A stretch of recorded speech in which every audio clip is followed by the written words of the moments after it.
Serius deh, ini debat capres yang ketiga ya dari KPU.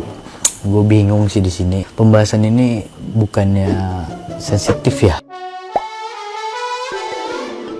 Hola netizen yang tercinta, dua calon presiden Anies Baswedan dan Prabowo Subianto tidak bersalaman setelah debat ketiga Capres 2024 pada Minggu 8 Januari 2024. Anies mengaku sudah mencari Prabowo untuk bersalaman setelah debat, tapi dia sudah tidak menemui Prabowo. Sementara itu, Prabowo mengatakan Anies tidak mendatanginya untuk bersalaman. Dia merasa Anies yang harus mendatanginya selaku orang yang lebih muda. Selama debat berlangsung, Anies dan Prabowo memang beradu argumen dengan sengit. Keduanya saling serang dalam waktu yang diberikan moderator. Bahkan Ganjar Pranowo merasa berada di tengah untuk mendinginkan Anies dan Prabowo. Tema debat ketiga Pilpres 2024 adalah pertahanan, keamanan, politik luar negeri, hubungan internasional, dan geopolitik.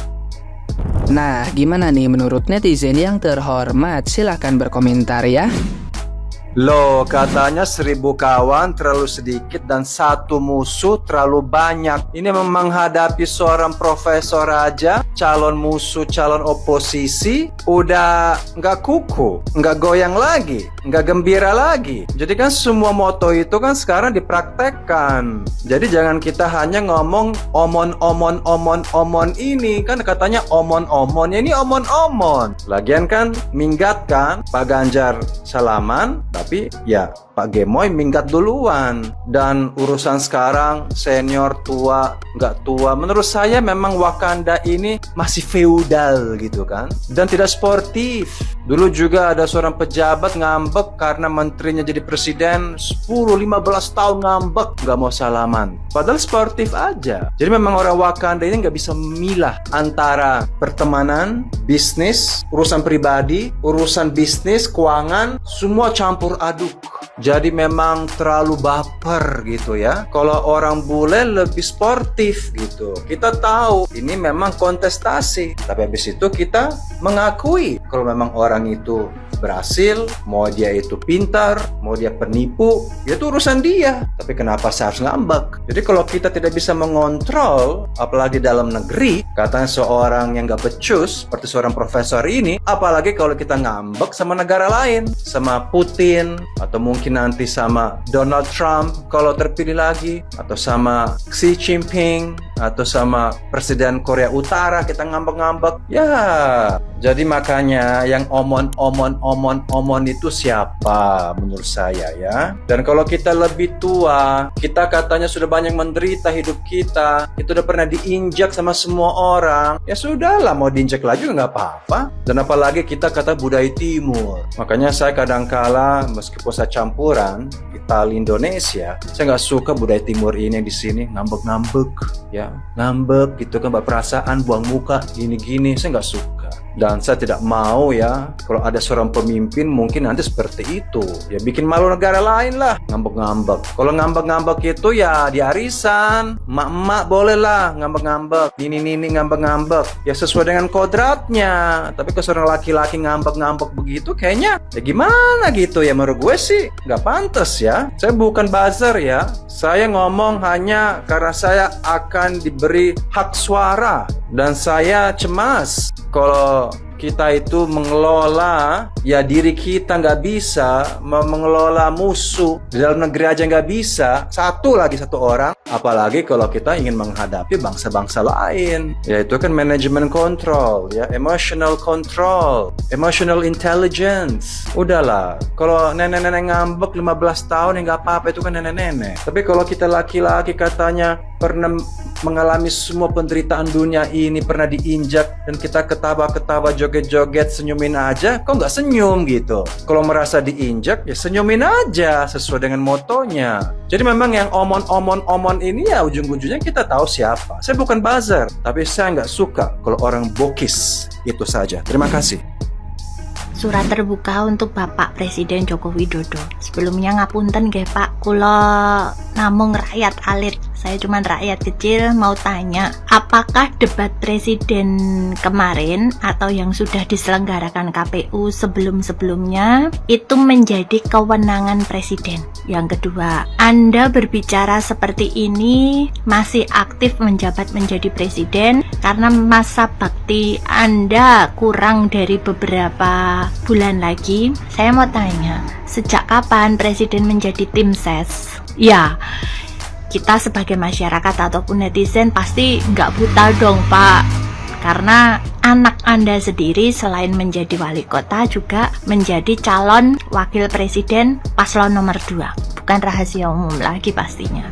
Terus Bapak segitu getolnya sih menanggapi debat capres yang diselenggarakan hari Minggu kemarin. Ada apa sih Pak? Sampai akhirnya jenengan bilang untuk introspeksi. Sekarang saya kembalikan, jenengan introspeksi nggak kemarin? Kenapa anak Anda itu bisa lolos menjadi cawapres? Yang mana jelas-jelas melanggar konstitusi. Dari MK, dari KPU, dari segalanya lah. Alih-alih berdasarkan alasannya partai yang mendukung. Sedangkan partai itu tahu loh Pak, aturan-aturan menjadi cawapres itu seperti apa. Bahkan Anda merubah aturan yang seharusnya untuk capres dan cawapres itu pure mundur dari jabatan yang dia ampu sekarang. Tapi Anda bilang kalau capres-cawapres boleh menjabat sesuai jabatan yang diampu saat ini. Itu udah merupakan suatu keanehan yang harus Anda introspeksi diri sendiri dulu sebelum mengajak yang lain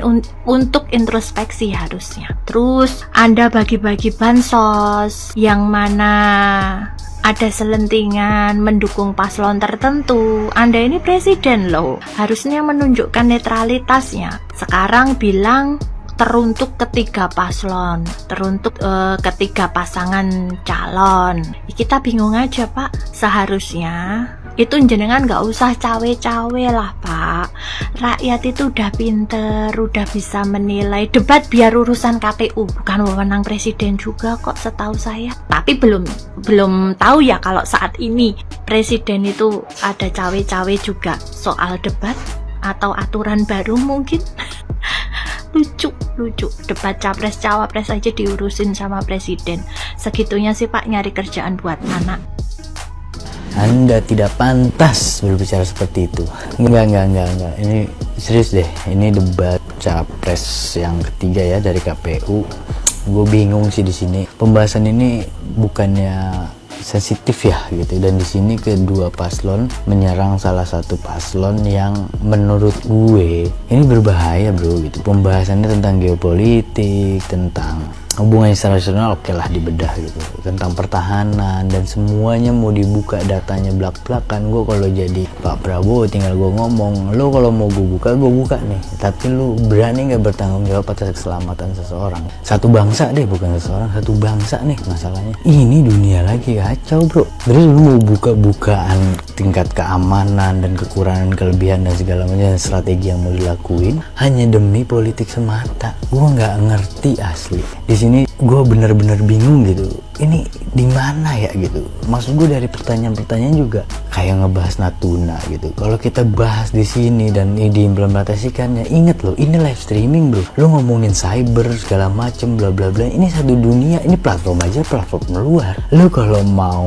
buka-bukaan itu ya nggak begini caranya bro. Lo bisa ngebahas gagasan, lo bisa ngomongin di segi ekonomi segala macem bla bla di lini lain oke lah. Tapi kalau soal pertahanan, aduh sorry tuh sih deh gitu. Apakah emang ada kompromi di sini? Jadi gue nggak ngerti menurut kalian perdebatan ini sependapat sama gue atau kalian punya pendapat sendiri, karena menurut gue perdebatan ini sangat berbahaya dan gue nggak mengerti konteksnya, dan gue ngeliat cuma hanya entertain, saling tackle satu sama lain dan ya nothing.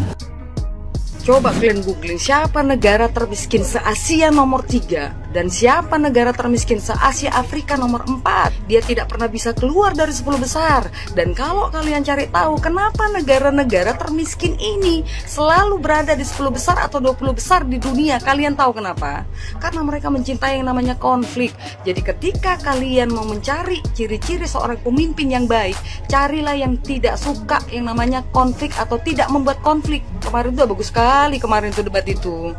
kok pancing-pancing. Memang bapak pintar memancing-mancing, pintar meminta orang sekarang. Dan jelas-jelas bapak itu Kementerian Pertahanan, mau dikasih data konfidensial. Sama satu lagi terkait tanah si Pak Prabowo. Bikinlah tanah Pak Prabowo berapa, 340.000 hektar atau 500.000 hektar, terus mau dikasih sama prajurit. Aku mau nanya sama bapak, karena kan bapak gampang kali ngomong kasih sama prajurit. Yang di belakang bapak itu siapa?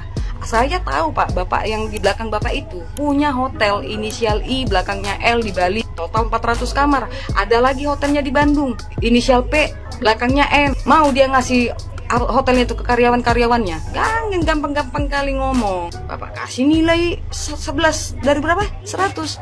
Sekarang gue balik deh, bapak ini kan orangnya alim, pintar, udah profesor lagi kan. Seharusnya bapak tidak bisa melakukan itu Pak. Tapi karena bapak ngasih nilai, aku pun gue balik lah, aku kasih juga bapak nilai tanpa mengurangi rasa sopanku. Jangan bapak minta aku untuk mengurangi rasa hormatku.